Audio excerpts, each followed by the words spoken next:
Chapter 50। मौसम में ठंड बढ़ गई थी, जिस वजह से नायरू, जो बारिश में भीग चुकी थी, उसे ठंड लगने लगती है।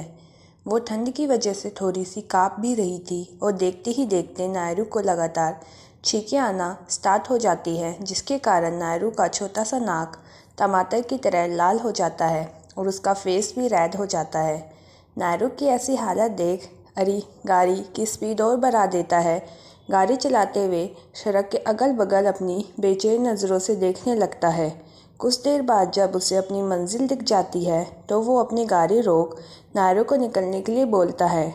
नायरू, जिसकी हालत खुद ठंड से ख़राब हो रखी थी, वह अरी की बेतुकी बात सुन उसे अपनी आंखें बड़ी बड़ी कर देखने लगती है। क्या आप पागल हो गए हैं? एक तो मैं ठंड से मरी जा रही हूँ और आपको अलग ही शौक चढ़ा हुआ है। मैं अभी बारिश में क्यों निकलूँ? और जब आपको मुझे ऐसे बीच रास्ते में निकालना था तो मुझे लिफ्ट दिया ही क्यों?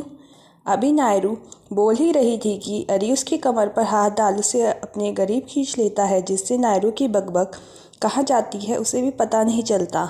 नायरू तो अरी को खुद के इतने करीब अपनी आंखों को बार बार झपका कर उसे टुकुर टुकुर देखे जा रही थी, क्योंकि अरी के ऐसे खींचने की वजह से नायरू अरी के बेहद करीब पहुंच चुकी थी और उसके होठ अरी के होठों से बच कुछ इंच की दूरी पर थे। उसकी सांसें तो जहाँ थीं वहीं थम सी गई थी। नायरू, जो अब तक ठंड से काँप रही थी, अब उसके माथे पर पसीने की बूंदें दिखाई दे रही थी, क्योंकि एक तो अरी ने अपनी कोट उतारी हुई थी, ऊपर से बारिश की कुछ बूंदें जो उसके चेहरे पर ओस की बूंद की तरह ठहर उसे इस मौसम में और ज़्यादा कातिल बना रही थी। ऊपर से उसकी आंखों की वो तपिश, जिससे नायरू कभी भी सहन नहीं कर पाती। अभी नायरू का फेफड़ा, गुर्दा, जिगरा सब जैसे चिल्ला कर कह रहा हो, कोई तो इसे रोक लो। वही अरी, उसका हाल तो नायरू से भी बुरा था। उसके मन में तो अभी नायरू को लेकर जो खतरनाक ख्याल आ रहे थे, अगर नायरू को इस बात का ज़रा भी भनक लगती तो उसका चेहरा तो अभी बस उसकी करीबी से शुष्क हो गया था। वह अरी के इरादों को जानने के बाद पूरी की पूरी कश्मीरी सेब बन जाती। अरी नायरू को खुद से थोड़ा और गरीब करते हुए, मिस नायरू वर्मा, आप बचपन से इसी तरह बकबक करती रहती हो या ये पागलपंती आपको इस उम्र में लगी है? नायरू, जब तक अरी की गरीबी से अपना सद्बुद्ध खो चुकी थी, वो उसकी बात सुन उसे कच्चा चबा जाने वाली नज़रों से घूरने लगती है। वो भी अरी को कुछ जवाब देती उससे पहले अरी उससे अलग होके गेट खोलता है और एक गहरी सांस लेता है, क्योंकि अब उसका खुद पर कंट्रोल करना मुश्किल हो रहा था और वो अपने जज्बातों में काबू करने में नाकाम हो रहा था। इसलिए वो गेट खोलकर निकल जाता है और नायरू का हाथ पकड़ उसे शॉपिंग मॉल में घुसा देता है। वहीं नायरू, उसे तो रिएक्ट करने का मौका ही नहीं मिलता, क्योंकि अरी इतनी जल्दी सब कर रहा था कि उसे समझ ही नहीं आता।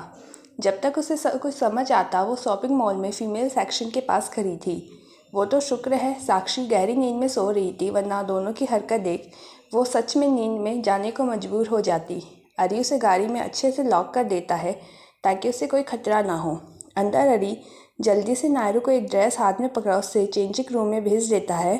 जब तक नायरू चेंज करके आती, अरी अपने हाथों में कुछ खाने की चीज़ और मेडिसिन के पॉलीबैग लिए खड़ा था। नायरू के निकलते ही अरी उसे फिर से हाथ पकड़ गाड़ी के पास लेकर अंदर जा बिठा देता है, क्योंकि अब बारिश थोड़ी कम हो चुकी थी तो कोई दिक्कत नहीं हुई और इस पूरे वाक़ये के दौरान अरी ने एक भी जगह से बोलने का मौका नहीं दिया।